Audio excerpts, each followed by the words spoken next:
Just after, with these, you can say, a brief introduction of Islamic stance of peace and democracy, I'd like to conclude my talk so that we may deal with some question and answers. Now, I have some written questions. I am ready to answer these written questions which have been already sent to me, or I would prefer, instead of entertaining the written question, if the direct questions come to me, it would be more appropriate to utilize the remaining time with the direct questions. I would prefer to entertain the direct question from my respected and honorable guest. If any question you have in your mind, anything you want to say, any kind of clarification you want to ask, any aspect of Islam you want to understand, I, as a humble servant of Islam and as a humble, you can say, servant of humanity, am here to answer as much as possible according to my time. Thank you for that very significant presentation. I'd like to try to draw your attention to some of the issues in the contemporary period. Now, you highlighted towards the end that those who allude to terrorism and use the name of Islam are criminals, and they have subverted the classical teachings. I'd like you to elaborate on when do you think that began to go wrong? Is it a function of internal problems, or are the external policy dilemmas more of an issue? Please, yes, if you would elaborate. This is a very interesting question. So we, as a short time, I would like to give a brief answer to every question. To my opinion, this is not just an internal matter. This kind of terrorism has emerged out of an international political agenda. I was born in Pakistan. I spent my whole life there. There was no act of terrorism in Pakistan 20 years before, 25 years before. There were Muslims, there were religious institutions, there were mosques, there were religious education. The circumstances have never changed, but we had never come across any suicidal bombing. We had never come across any act of terrorism or any act of radicalism. This developed when a sponsored war was fought against the illegal occupation of Russia. At that time, some global powers wanted to fight against Russian occupation, and some people from Arab and some people from Afghanistan were sponsored. They were provided the arms, ammunition, the money and trainings. And that was the time when Osama bin Laden became one of the heroes.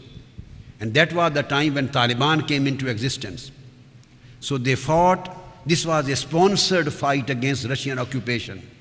When Russians left the land of Afghanistan, then other people who were sponsoring them also left them. Then they started their fights and their terroristic activities, or whatever you can call, in Kashmir. When they were stopped from Kashmir too, then they were spreaded in Pakistan. And they had nothing to do except killing. This was the skill which they were taught. So I think a global political agenda was the basis of emergence of terrorism. And these terrorists in Pakistan, having very advanced arms, ammunition, money, logistics, which even Pakistani army does not possess. The question is where they are getting from. How Baitullah Masood became a giant from just an ordinary person. How the Taliban became a giant, just an ordinary students of madrasas. So this was the basic reason. Now, if we want to eliminate them, we have to decide whether elimination of terrorism is our humanistic agenda or our expansionistic agenda.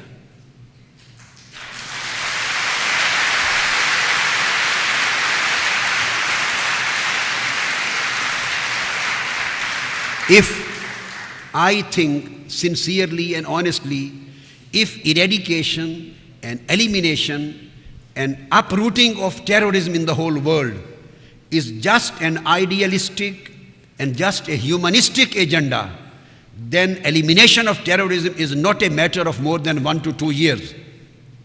And if it is a political and expansionistic agenda all over the globe, then it will continue for the whole century. This is the matter.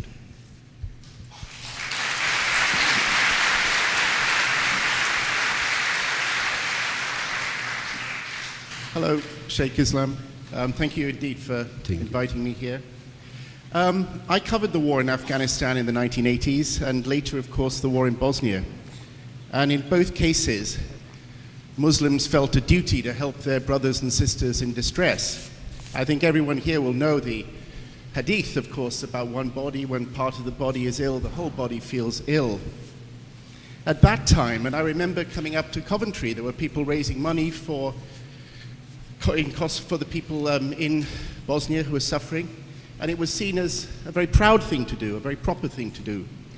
Obviously, to do that now would be considered even an act of terrorism, where there are foreign armies occupying Dar al-Islam now, or at least their presence there. How do you see the two and compare the two in terms of the duty of Muslims to help their brothers? Thank you. I understand and agree with you that the whole of the Muslim Ummah works like a body. But there are different organs of the body. Working as a body, no doubt about that, is what is required by Islam. And it has been practicing in the past. But at the same time, if a single organ of a body becomes cancerous, then other organs are not supposed to support this cancer.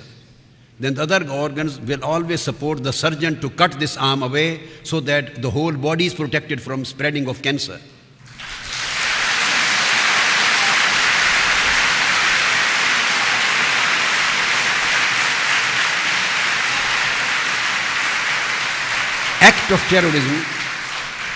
Act of terrorism is not less than a cancer.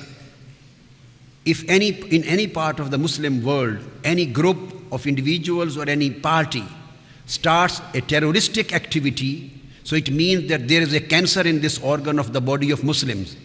So the Muslim, all organs are compulsorily required to help the surgeon to cut that part from the body so that the remaining body is safe.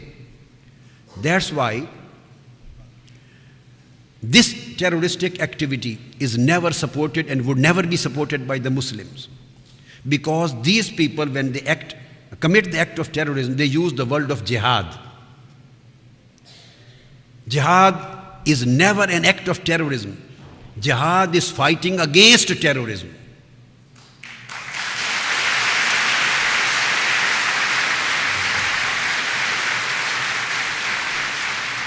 Jihad, the concept of jihad is that jihad is a struggle, a sacred struggle against the evil desires of our lower self. Jihad is a sacred struggle to spread the knowledge and to remove and to fight against the ignorance of the society. Jihad is a sacred struggle for charity, to remove the economic unbalance from the human society and to fight against the poverty and alienation of poverty. So jihad is a sacred struggle to liberate the people from act of oppression and act of injustice, as Saddam used to do. And even if the Taliban, they give the bad name to Islam and they suppress the women from their right which has correctly given by Islam to them, and if they commit the act of cruelty, and if they commit the act of oppression to the Muslim community, so the Muslims as a body will never support that organ because they are bringing a bad name to Islam. So we have to differentiate what is right and what is wrong.